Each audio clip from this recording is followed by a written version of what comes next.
장 1절입니다. 주님께서 마므레의 상수리 나무 곁에서 아브라함에게 나타나셨다. 한창 더운 대낮에 아브라함은 자기의 장막 어귀에 앉아 있었다. 아브라함이 고개를 들어보니 웬 사람 셋이 자기의 맞은편에 서 있었다. 그는 그들을 보자 장막 어귀에서 달려나가서 그들을 맞이하며 땅에 엎드려서 절을 하였다. 아브라함이 말하였다. 손님들께서 저를 좋게 보시면 이 종의 곁을 그냥 지나가지 마시기 바랍니다. 물을 좀 가져오라 하셔서 발을 씻으시고 이 나무 아래에서 쉬시기 바랍니다. 손님들께서 잡수실 것을 제가 조금 가져오겠습니다. 이렇게 이 종에게로 오셨으니 좀 잡수시고 기분이 상쾌해진 다음에 길을 떠나시기 바랍니다. 그들이 대답하였다. 좋습니다. 정 그렇게 하라고 하시면 사양하지 않겠습니다. 아브라함이 장막 안으로 뛰어 들어가서 사라에게 말하였다. 빨리 고운 밀가루 스라를 가지고 와서 반죽을 하여 빵을 좀 구우시오. 아브라함이 집 짐승 떼가 있는 데로 달려가서 기름진 좋은 송아지 한 마리를 끌어다가 하인에게 주니 하인이 재빨리 그것을 잡아서 요리하였다. 아브라함이 엉긴 젖과 우유와 하인이 만든 송아지 요리를 나그네들 앞에 차려놓았다.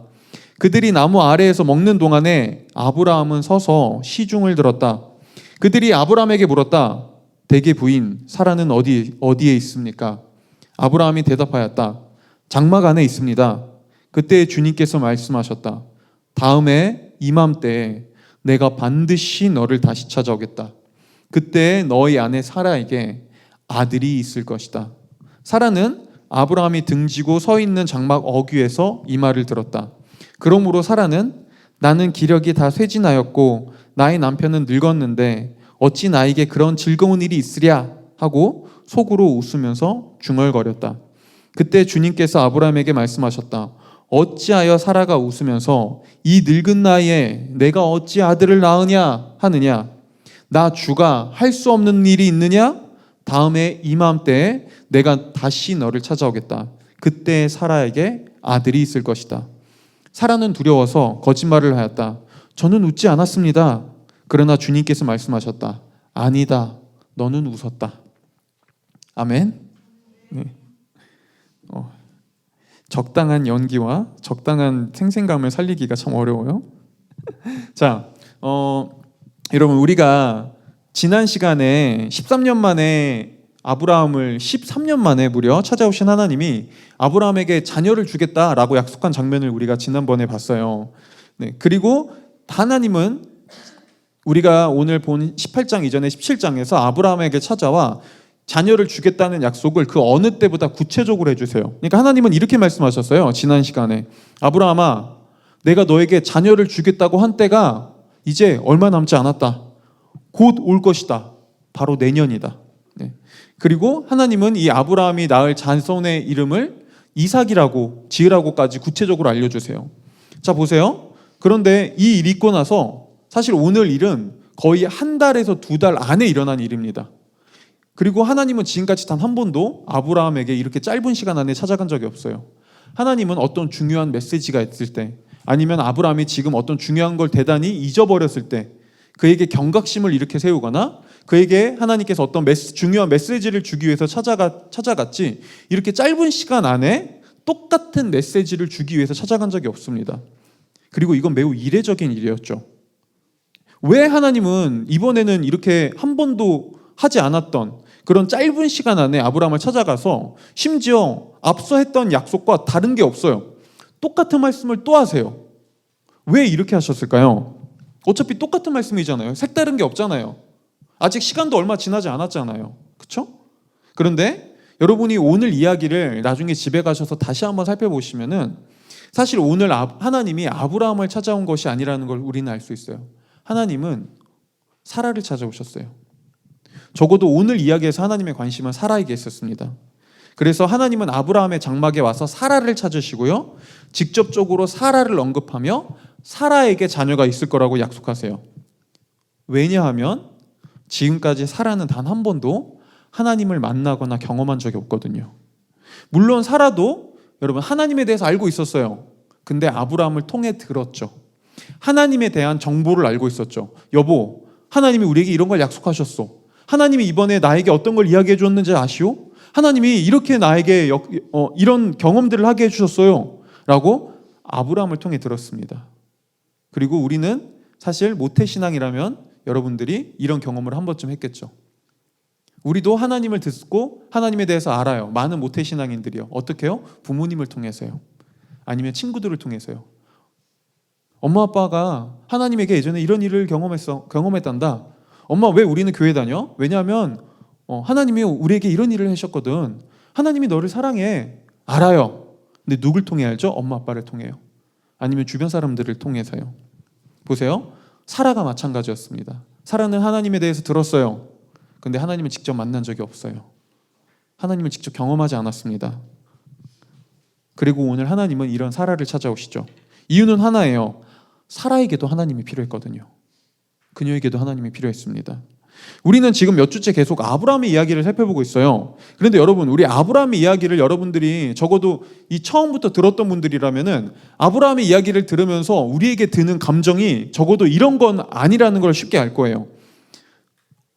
가슴이 두근거리고, 아브라함의 이야기를 들으면서 우리한테 드는 감정은 가슴이 두근거리고 기쁨이 차오르고 어떤 환희를 경험하며, 와, 언제 어떤 일이 일어날까?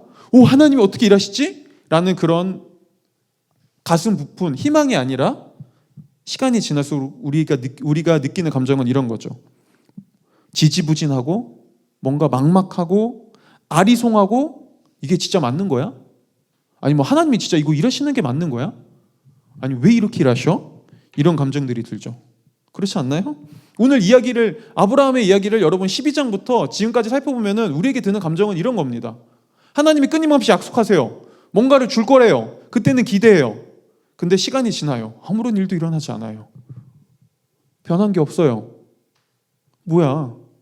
이게 뭐야? 근데 어쩌면 이 이야기는 신앙 한 번쯤 교회를 다녀본 우리의 이야기일 수도 있죠. 뭐야?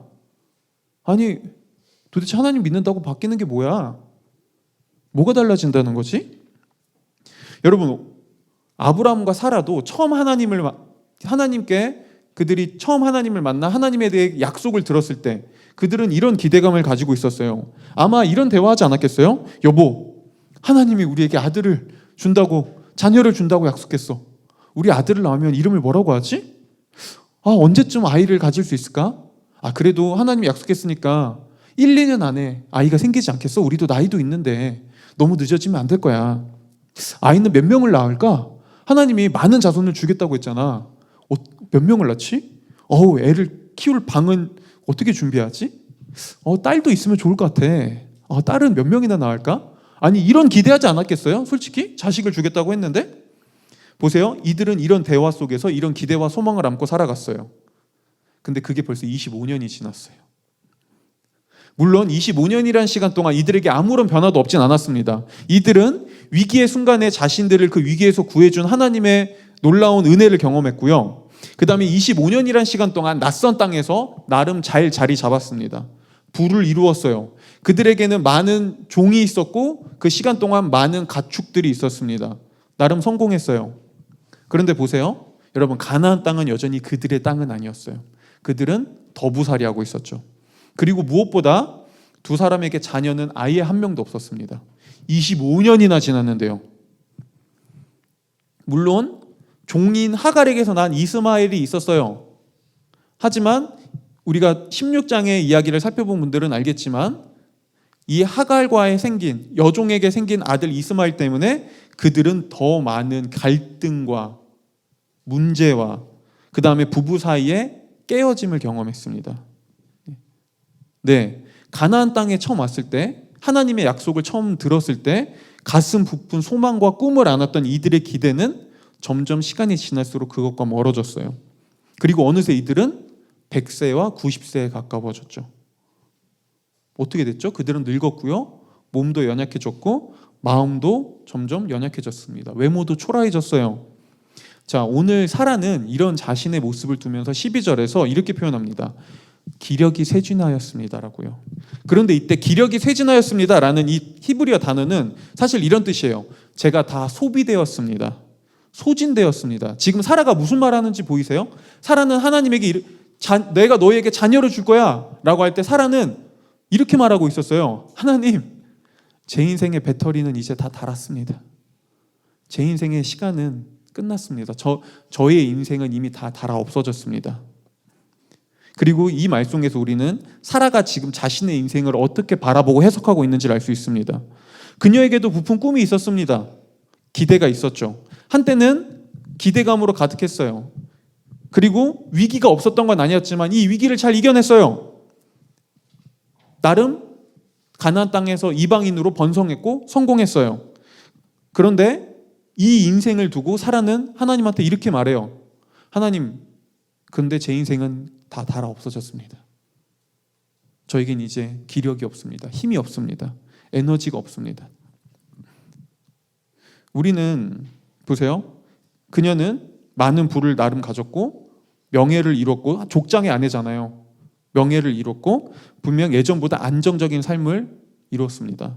하지만 그녀가 말하는 자신의 삶은 기쁨이 넘치고 환희가 넘치고 뭔가 충만해지기보다 이런 거였어요. 닳고 없어지고 낡아지고 쇠해졌다고요. 그리고 우리는 이 사라의 말 속에서 오늘날 세상에서 나름 많은 돈을 벌고 명예를 얻고 성공했다고 하는 사람들의 이야기를 떠올릴 수 있습니다. 대표적으로 청년의 시간을 쓴 폴손이라는 사람이 있거든요. 여기 우리 다 청년들이잖아요.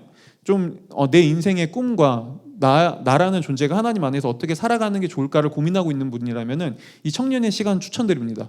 하나님께서 원하시는 나라는 이 길을 어떻게 찾을 수 있을까? 근데 폴손이 그 청년의 시간이라는 책에서 이렇게 고백합니다. 과거 자신의 모습을 두고요. 인내는 결실을 맺었다. 모두 부러워할 만한 세계 최대 우주항공 기업에 인턴으로 들어갔고 후에 정직원이 되었다. 그 정도면 성공했다고 자부했다. 고위 경영진과 함께 중요한 회의에 참석하고 기업원의 거대한 프로젝트도 이끌었다.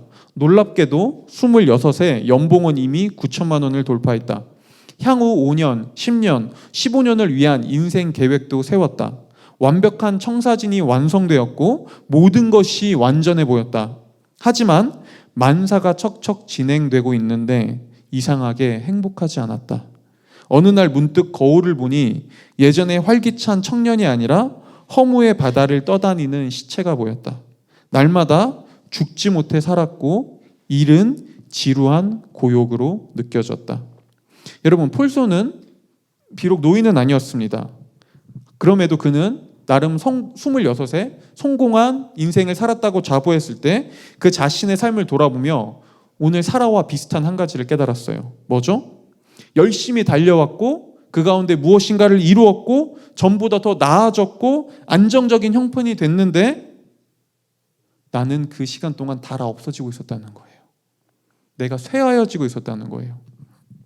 그리고 여러분, 우리도 비록 노인은 아니지만 이 말이 뭔 줄 알아요. 그렇죠? 대부분의 청년인 우리는 아직까지 어떤 대단한 성공이라는 걸 이루었거나 안정적인 삶을 살고 있거나 어떤 큰 명예를 가지고 있지는 않을 수 있어요. 하지만 어찌 보면 우린 지금 이런 것들을 얻기 위해 발버둥 치고 있을 수 있죠. 열심히 노력할 수 있습니다. 네, 그런 건 중요해요. 그런 거 우리에게 중요합니다. 필요해요. 그런데 우리는 동시에 한 가지도 알죠. 더 나은 인생을 살기 위해선, 뭔가 더 많은 돈을 벌기 위해선, 또 높은 자리에 올라가기 위해선, 무엇인가를 얻기 위해선 우리는 나를 소진해야 돼요. 내가 닳아 없어지고 내가 쇠하여지는 만큼 우린 무엇인가를 얻습니다. 그렇죠? 그리고 이 사실은 우리에게 한 가지를 알게 해주죠. 여러분, 우리의 기쁨은 결코 영원하지 않다는 것을요. 사람들은 모두 기쁨을 꿈꿔요. 한박 웃음을 짓기를 원하죠. 항상 내 인생에서 웃음이 끊이지 않고 항상 기쁜 일이 넘치기를 원합니다. 근데 시간이 지날수록 우리는 닳아 없어지고요. 보세요. 우리의 기쁨도 점점 닳아 없어져요. 여러분, 그리고 한때 나에게 기쁨을 주고 즐거움을 줬던 것들은 어느 순간 권태로워지고 의미가 사라지죠. 그렇죠?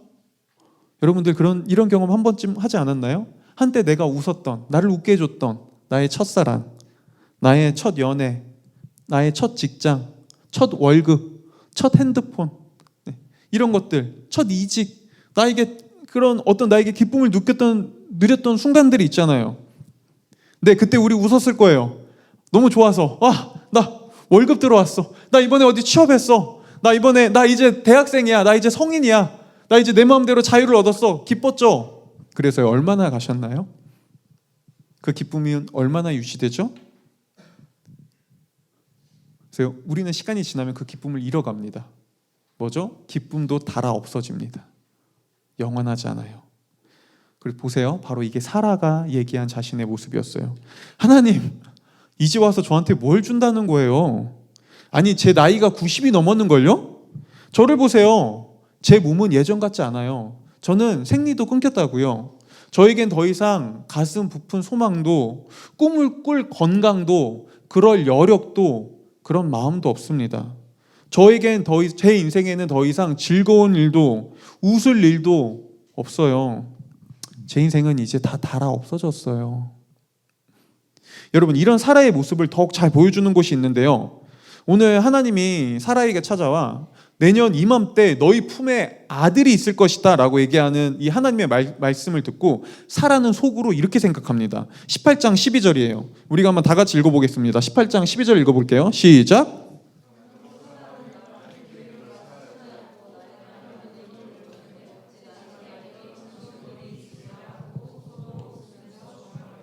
네, 여러분 보세요. 오늘 사라는 속으로 웃으면서 말해요. 어찌 나에게 즐거운 일이 있으랴? 근데 이때 이 말은 여러분 많은 사람들이 이렇게 오해해요. 내 나이가 몇인데 어떻게 나에게 아이를 갖는 그런 즐거움이 있겠어. 근데 이 말은 그 뜻이 아니에요. 여기서 즐거움이라는 단어는 여러분 성적인 기쁨을 묘사하는 성적인 표현이에요. 무슨 말인 줄 알아요? 지금 사라가 하나님한테 이렇게 말하고 있었다는 거예요. 하나님, 아이요? 하나님, 지금 남편과 저 사이가 어떤 줄 아세요? 우리는 아무 일도 일어나지 않는 지 한참 됐어요. 하나님, 우리가 지금 각방을 쓴 지가 몇 년째인데요. 하나님, 남편이 내 손도 안 잡은 지가 얼마나 오래됐는지 아시나요? 우리는 몸만 늙은 게 아닙니다, 하나님. 우리는 사랑도, 그리고 서로 한때는 그토록 애틋했던 우리의 마음도 다 달아 없어졌습니다. 왜 사라가 이렇게 말할까요? 왜 사라가 이렇게 얘기하고 있죠? 이유는 간단합니다. 내년에 아이를 갖기 위해서 둘이 잠자리에 들어가야 되거든요. 보세요. 지금 하나님께서 사라와 아브라함에게 내년에 너에게 아이가 있을 것이다 라고 할 때 무엇을 요구하고 있는지 아세요? 하나님은 믿음으로 너희가 같이 잠자리를 가져라 라고 얘기하고 있었어요. 하나님은 이렇게 말씀하고 계셨던 것이죠. 나는 너희에게 아기만 주기를 원하지 않는다. 나는 너희에게 마법처럼 그저 뿅 하고 아이가 생기는 그렇게 일하는 하나님이 아니다. 나는 너희가 잃어버린 부부간의 사랑과 즐거움도 회복하기를 원한다. 내가 주고자 하는 즐거움은 단순히 아이를 갖는 것 그 이상이다. 너희가 맺고 있는 결혼 관계가 회복되고 깨어지고 닳아 없어진 사랑이 다시 충만하게 차오르는 것, 제자리를 찾는 것. 나는 그것을 원한다. 여러분, 하나님이 사라에게 무엇을 주고 싶어 하는지가 보이세요? 하나님은 사라에게 아이만 주고 싶어 하는 것을 넘어서 어느새 그녀가 잃어버린, 남편과 잃어버린 결혼 관계, 사랑을 회복시켜 주기를 원했어요. 왜요? 왜 하나님이 그걸 원하시죠? 이게 하나님이 우리 인생에 찾아오시는 이유거든요. 여러분, 많은 사람들이 하나님을 믿는다는 것을 단순히 뭔가 내가 종교적인 하나님과 관계가 좋아져서 종교적인 생활을 열심히 하고 이제 내가 하나님을 위해 많은 것들을 헌신하고 예배에 빠지지 않고 봉사하고 교회 안에서 뭔가 직분을 맡고 그런 것들을 신앙생활이라고 생각해요. 네, 그것도 신앙생활이죠. 근데 한 부분일 뿐이죠. 여러분, 성경은 하나님과의 신앙생활을 그런 교회 생활, 하나님과 나의 관계만으로 얘기하지 않습니다. 하나님께서 주신 수많은 계명 중에 하나일 뿐이죠. 여러분, 이걸 우리가 어떻게 할 수 있냐면요, 예수님께 한 율법학자가 찾아와 물어요. 예수님, 선생님, 가장 큰 계명은 무엇입니까? 라고요. 그때 예수님은 이렇게 대답하세요. 마가복음 12장 29절 31절입니다. 예수께서 대답하셨다. 첫째는 이것이다. 이스라엘아, 들으라. 우리 하나님이신 주님은 오직 한 분이신 주님이시다. 내 마음을 다하고 내 목숨을 다하고 내 뜻을 다하고 내 힘을 다하여 너희 하나님이신 주님을 사랑하여라. 둘째는 이것이다. 내 이웃을 내 몸과 같이 사랑하여라. 이 계명보다 더 큰 계명은 없다. 여러분 보세요. 이게 성경이 한결같이 말하는 주제입니다. 하나님을 믿는다는 건 하나님과 우리와의 개인적 관계, 신앙생활을 넘어서 하나님이 우리에게 허락해 주신 다른 관계들, 인간 관계들, 사랑의 관계들, 친구들과의 관계들, 부모님과의 관계들, 세상과의 관계들이 회복되는 것을 뜻해요. 그게 제자리로 돌아가는 것이죠. 자, 그렇다면 믿음의 역할은 뭐죠? 믿음의 역할은 이게 하나님의 뜻이구나라는 걸 받아들이고 우리에게 새로운 관계를 맺을 수 있는 용기와 도전을 하게 해줍니다. 많은 사람들이 믿음을 이렇게 오해해요. 믿으면 뭔가 뿅 하고 하나님께서 나에게 이루어주시겠지? 내가 이걸 믿으면 내가 하나님을 잘 믿으면, 굳세게 믿으면 나에게 좋은 걸 주시겠지? 나에게 성공을 주시겠지? 나를 좋은 길로 이끌어 주시겠지? 그런 믿음을 어떤 힘과 에너지로 생각하죠. 아니요. 여러분 오늘 성경을 보세요. 하나님이 사라가 이렇게 얘기했나요? 하나님이 나한테 내년에 아이를 준다고 했어. 그래, 믿자. 의심하지 말고 믿자. 라고 해서 갑자기 아이가 생겼나요? 아니죠. 내년에 너희 품에 아이가 있을 거야 라는 하나님의 말씀을 믿을 때 아브라함과 사라는 이렇게 해야만 했습니다. 각방 생활을 벗어나 그들은 한 침대를 써야 했고요. 어색한 관계를 이겨내기 위해 서로에게 다가가야 했죠. 그리고 언제 쓸지도 모르는 민망한 스킨십을 해야 했어요. 그렇지 않나요? 아니 그러지 않았을까요? 여보 우리 나이에 무슨 지금 나이가 몇인데 지금 와서 뽀뽀를 해요. 근데 이들이 내년에 아이를 갖기 위해서 믿음으로 스킨십을 해야 됐습니다. 서로를 허그해야 됐고요. 서로를 안아줘야 됐죠. 네. 왜요? 왜 그렇게 해야 됐죠? 하나님이 내년에 너에게 아이가 있을 거야 라는 하나님의 약속을 그들이 믿을 때 그 믿음은 이들로 하여금 깨어졌던, 서원해졌던 사랑의 관계를 회복할 수 있는, 그걸 실천할 수 있는 용기를 가져다 줬거든요. 그 결단을 내리게 해줬거든요. 보세요 여러분, 마찬가지입니다. 하나님을 믿는다는 건 앞서 말했듯 그래 믿으면 하나님이 날 취업 성공하게 해주실 거야. 믿으면 나 결혼하게 해주실 거야. 믿으면 더 많은 돈을 벌게 해주실 거야. 나를 성공한 인생으로 이끌어 주실 거야 라고 읊조리면 최면처럼 반복해서 이야기하는 게 그게 믿음이 아닙니다. 하나님을 믿는다는 건 오히려 이런 것이죠. 때로는 어떤 일이 나에게 불편해도, 소망이 보이지 않는 것 같아도, 아무런 의미가 없어 보여도, 마음이 내키지 않아도 그것이 하나님의 뜻이라면, 그것이 성경이 말하는 거라면 그것을 믿음으로, 하나님께서 그걸 통해 선한 일을 이루실 거라는 걸 믿고 그걸 행동으로 옮기는 거예요. 예를 들면 이런 거죠. 누군가에게 먼저 용서를 빌어야 하고요. 때로는 나에게 잘못을 범한 누군가를 내가 먼저 용서해 줘야 되고요. 굳이 함께하고 싶지 않은 사람들이 있는 이 공동체 내에서 시간을 내며 함께하겠다고 결단을 내리는 것. 그래 하나님께서 원하시는 건 우리가 서로 사랑을 하는 거야.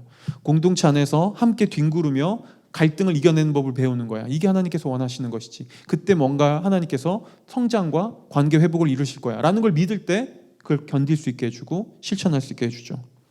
여러분 이게 성경이 말하는 믿음입니다. 그렇게 할 때 우리가 더 좋은 복을 누리고 더 많은 축복을 얻기 때문에 그렇게 하는 건가요? 아니요. 그렇게 할 때 하나님께서 우리에게 허락해 주신 관계들이 비로소 회복되기 시작하거든요. 믿음으로 사람들과 영적인 스킨십을 할 때 우리가 다른 사람들과 사랑의 관계가 회복되기 시작되거든요. 여러분 그리고 우리 삶에서 진짜 중요한 게 이런 게 아닌가요? 우리가 진짜 우리에게 회복해야 되는 게 이런 관계들 아닌가요? 우리 인생에서 정말 중요한 건 누군가와 사랑한다는 걸 함께 어울려 살아간다는 걸 배우고 누군가를 사랑한다는 것이 무엇인지를 배우며 내가 사랑받는 법을 배우는 것. 그렇게 서로가 서로에게 지지가 되어주고 의지가 되어주며 사랑하는 것. 이걸 배우는 게 인생에서 정말 중요한 것 아닌가요? 시간이 지나도 달아 없어지지 않고 오히려 충만해지며 내면이 단단해지는 이런 삶은 사랑의 관계들이 회복될 때 우리에게 일어나는 것 아닌가요? 그렇죠? 이게 하나님께서 우리에게 믿음으로 요구하시는 거예요. 하지만 이런 이야기를 들을 때면 많은 사람들은 이런 생각을 합니다. 아니 목사님 그렇게 한다고 좋은 결과 안 나오던데요. 정말 회복을 경험할 수 있어요?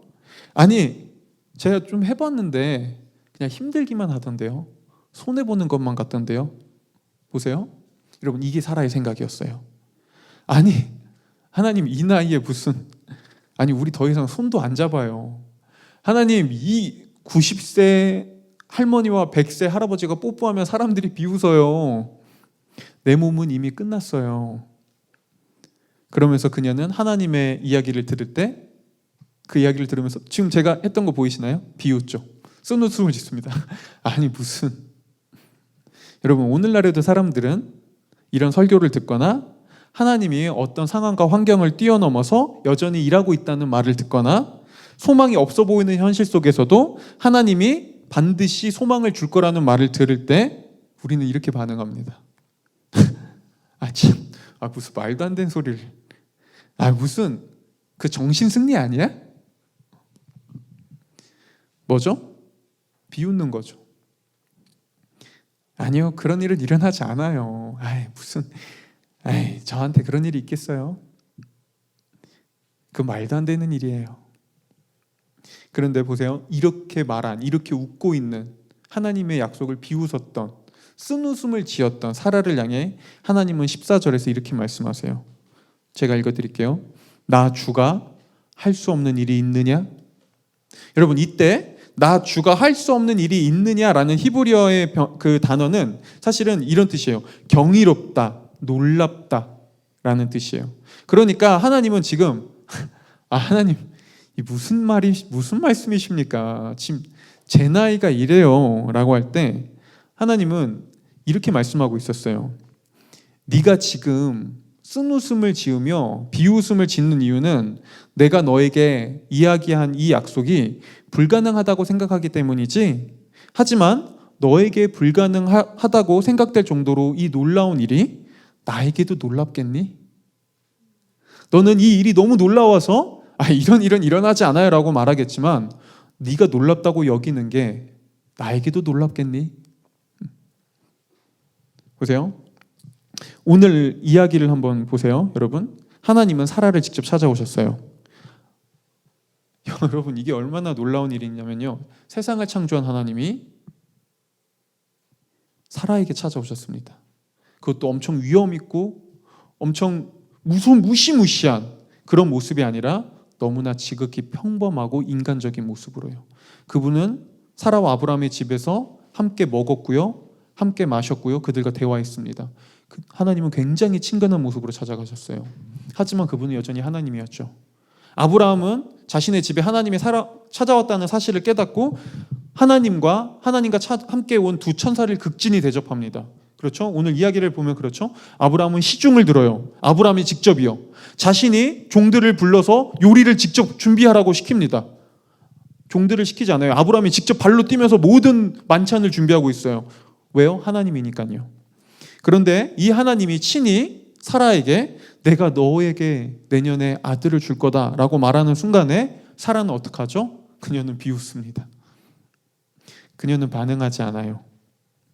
왜요? 사라는 지금 이렇게 생각하고 있었거든요. 하나님, 저도 살 만큼 살았습니다. 제 나이가 벌써 90입니다. 제 인생은 그리고 이 시간 동안 닳고 닳았습니다. 저도 산전수전 다 겪었습니다. 저도 나름 인생을 압니다. 하나님, 저에게 더 이상 놀라운 일이 없습니다. 그럴 일은 일어나지 않습니다. 그런 일 기대도 하지 않아요. 퍽이 나요. 놀랍지도 않네요. 여러분 보세요. 근데 혹시 이 모습이 내 모습은 아닌가요? 많은 사람들이 오늘 사라의 모습으로 살아가요. 사람들은 세상에 치이고 사람에 치이고 내 힘으로 어떻게 할 수 없는 이런 환경과 상황에 치이면서 시간이 흐를수록 한때 나를 가슴 뛰게 만들었던 그 소망, 기대감, 그래 이번엔 뭔가, 그래 이번엔 잘 되지 않을까? 라는 그 꿈과 소망을 점점 잃어갑니다. 그렇죠? 그래서 많은 사람들이 시간이 흐르면서 더 이상 내 인생에서 이제 놀라운 일은 일어나지 않을 거야 라는 기대조차 하지 않죠. 기대를 하긴 해요. 아주 조금 하죠. 더 이상 예전처럼 하지 않아요. 그렇죠? 그렇게 사람들은 어떻게 하죠? 점점 냉소적이 되어 갑니다. 인생을 점점 쓴웃음을 지으며 바라봅니다. 그래서 사람들은, 여러분, 우리가 예전 어릴 때만 해도 그러지 않아요? 뭔가 기대감에 차서 이번엔 잘 될 거야. 나 이번에 너무 기대돼. 너무 좋을 것 같아. 근데 그런 간혹 어린아이들이, 학생들이 그런 모습을 보여주죠. 그럼 여러분 어떤 자세를 보이죠? 아직 인생의 쓴맛을 보지 않았군. 역시 어릴 땐 그런 거야. 조금만 더 커봐. 그렇게 되지 않는다는 걸 알 거야. 보세요. 우리도 뭐 하고 있는 거죠? 사라처럼 돼야죠. 우리도 비웃습니다. 쓴웃음을 짓습니다. 냉소적이 되어가죠. 더 이상 가슴이 뛰지 않아요. 내가 무슨, 이미 내 인생의 시간은 끝났어. 나는 늦었어. 나를 봐. 나는 다 닳고 없어졌어.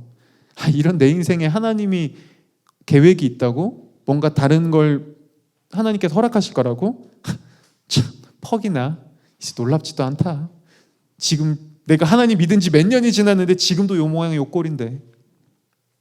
그런데 이런 우리를 향해 하나님은 말씀하세요. 아니, 내가 너를 놀라게 할 것이다. 더 이상 인생에서 놀랄 만한 일은 없을 거라고 냉소적으로 웃었던 너의 비웃음을 내가 진정한 웃음으로 바꿔줄 것이다. 너에겐 상상할 수 없을 만큼 놀라워서 기대조차 되지 않을 그 일이 나에게도 놀랍겠느냐? 그게 나에게도 과연 놀라운 일이겠느냐? 라고 말씀하시죠. 그리고 우리는 정확히 하나님께서 오늘 사라에게 이 말씀을 하시고 1년 뒤에 사라가 이렇게 고백하는 걸 볼 수 있습니다. 창세기 21장 5절 7절이요. 정확히 1년 뒤 사라는 이렇게 고백합니다. 우리가 한번 다 같이 읽어볼게요. 한번 읽어보겠습니다. 시작.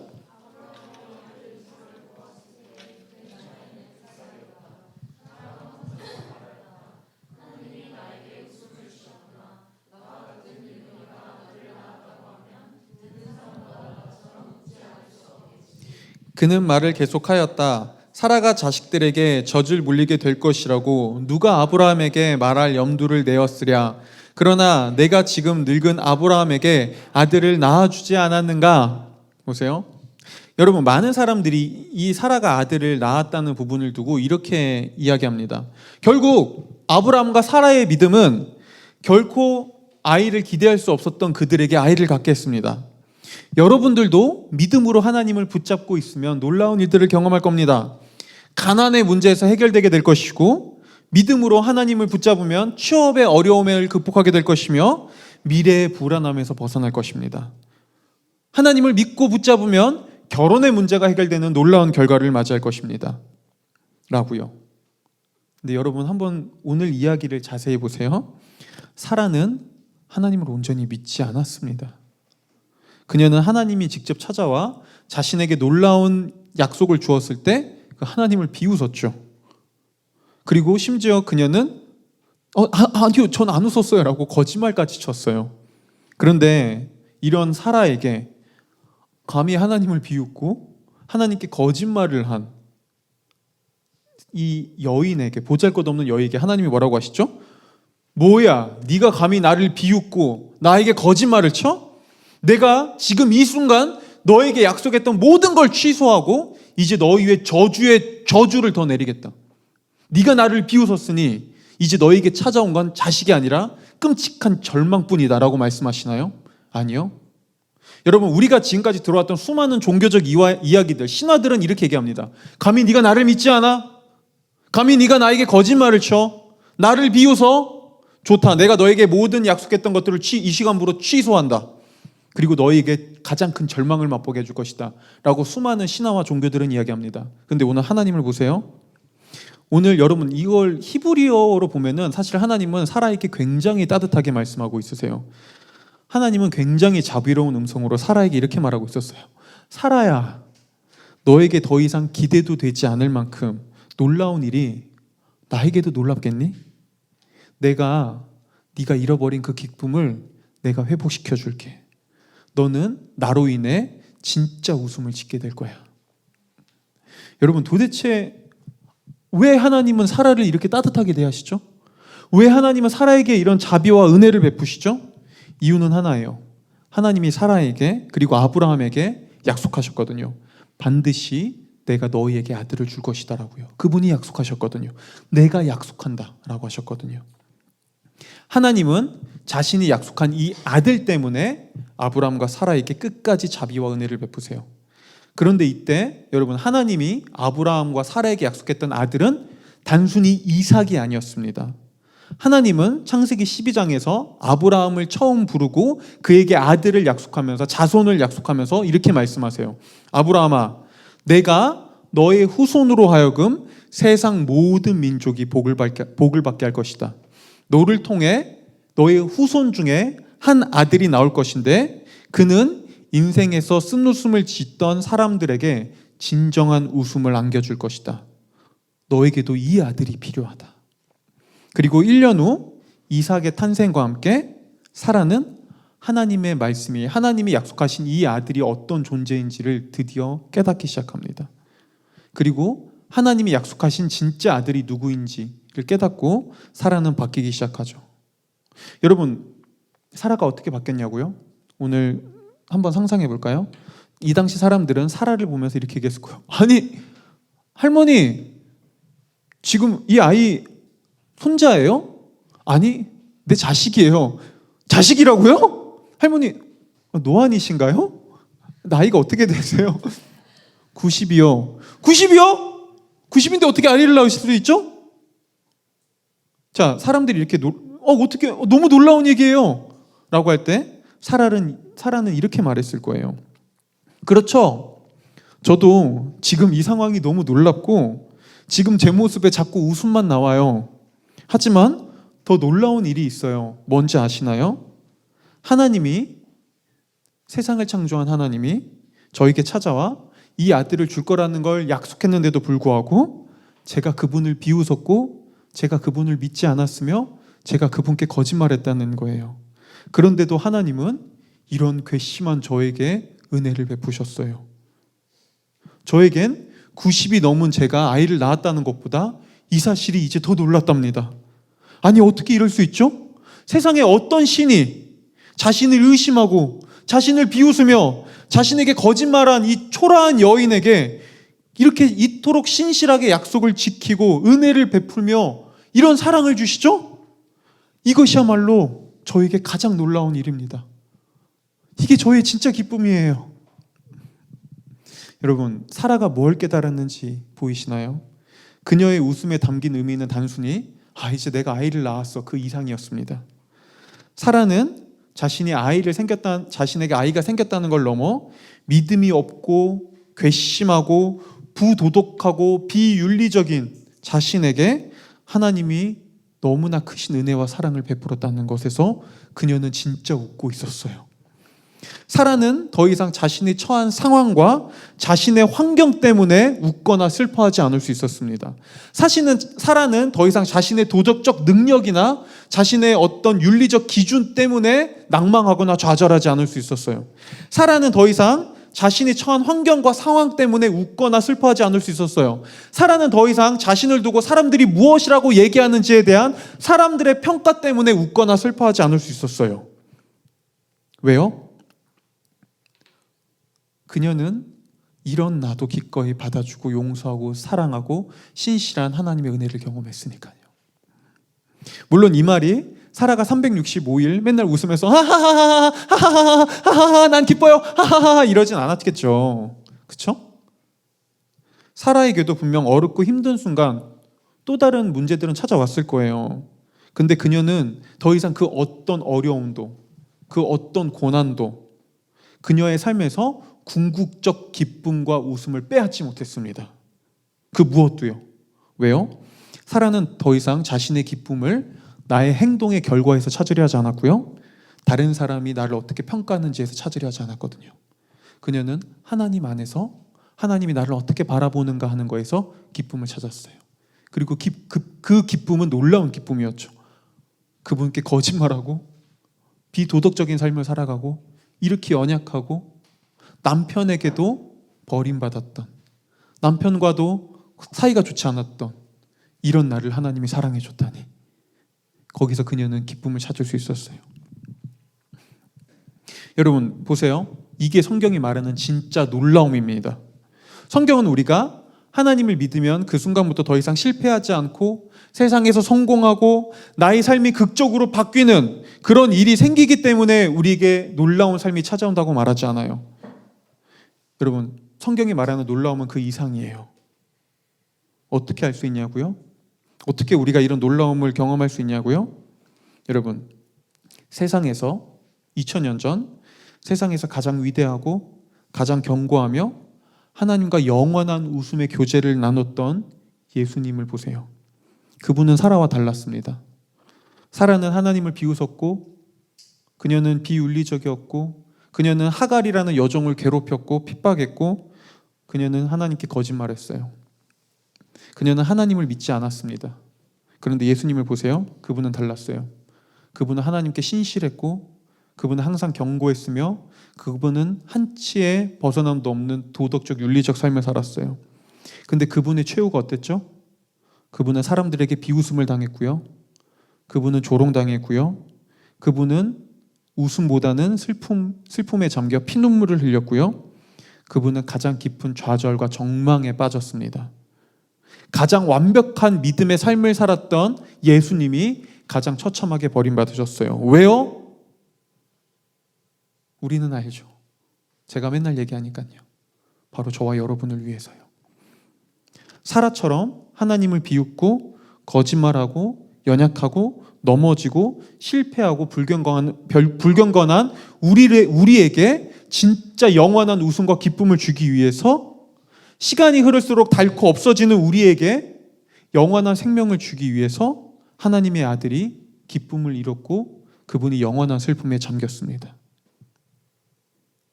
여러분, 이게 그 무엇보다 가장 놀라운 일이에요. 이 사실을 깨달을 때 여러분, 우리는 사람들에게 이렇게 말을 할 수 있어요. 하나님이 이런 나를 사랑했습니다. 이렇게 보잘것없고 그 무엇도 제대로 이룬 것이 없고 여전히 연약하고 세상에서 실패한 것 같고 뒤처지고 마이너 같은 나를 하나님이 사랑하셨습니다. 이런 나를 위해 그분이 자신의 아들을 희생시키셨습니다. 아무도 나를 사랑해주지 않는 이런 존재를 하나님이 기꺼이 받아주셨습니다.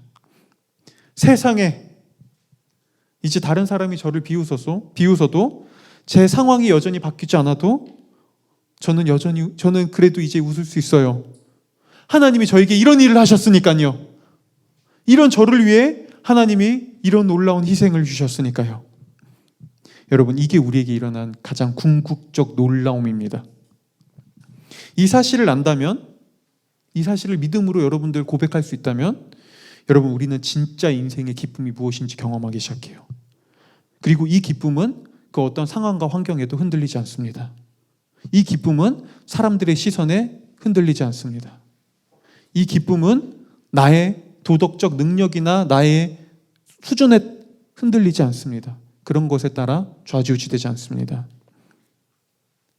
여러분, 이 예수님이 있다면 하나님이 지금도 소망이 보이지 않는 달아 없어진 것 같은 우리의 삶 속에서 우리의 쓴웃음을 참된 기쁨으로 바꾸고 있다는 이 사실이 여러분, 이게 정말 정신승리일까요? 아니요. 여러분, 진짜 정신승리는 뭔지 아시나요? 여러분, 오늘날 우리가 이 하나님을 지워버린다고 해봅시다.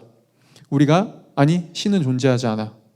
무슨 2000년 전 예수라는 사람이 무슨 하나님의 아들이야? 그런 게 어딨어? 신이 그냥 세상은 살다가 그냥 왔다가 그냥 육체에서 그냥 지금 이 삶을 살다가 죽고 사라지는 거지. 그게 인생 아니겠어? 세상에 신이라는 존재가 어딨어? 자, 만약에 이렇게 생각한다고 해봅시다. 보세요. 만약에 우리가 이렇게 하나님을 지우고 기적을 지우고 천국을 지우고 물질과 현생만 남는 삶을 살아간다고 해보자고요. 그럼 어떤 일이 일어나는 줄 아나요? 우리는 웃음을 잃어버립니다. 우리는 웃을 수 없어요.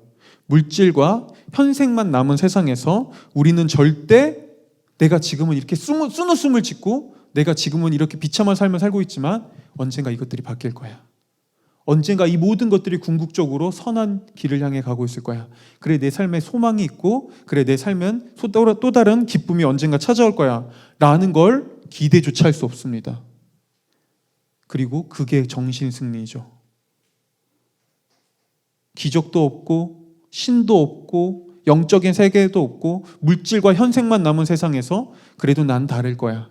나에겐 언젠가 기쁨이 찾아올 거야 라고 생각하는 것, 그게 정신승리입니다. 보세요. 성경은 정신 승리를 말하지 않아요. 여러분, 성경의 이야기는 하나님이 사라에게 찾아온 것처럼 2000년 전 역사의 한복판에 내려와 우리의 삶에 역전을 시작했다는, 여러분, 이건 리얼 스토리입니다. 네, 때로는 이 이야기가 너무 놀라워서 우리의 피부로 와닿지 않거나 전혀 현실감 있게 느껴지지 않을 수 있어요. 그런데 보세요. 너무 놀라운 이야기라 피부로 와닿지 않는, 그게 느껴지지 않는 우리를 향해서 하나님은 사라에게 말했던 것처럼 똑같이 말씀하세요. 너희에게 너무나 놀라워서 상상조차 되지 않는 이 일이 나에게도 놀라운 일이겠느냐? 그것이 나에게도 불가능한 일이겠느냐? 나에겐 결코 놀랍지 않다. 나에겐 그런 일은 아무것도 아니다. 너의 쓴웃음을 내가 가장 기쁜 웃음으로 바꿀 것이다 라고요.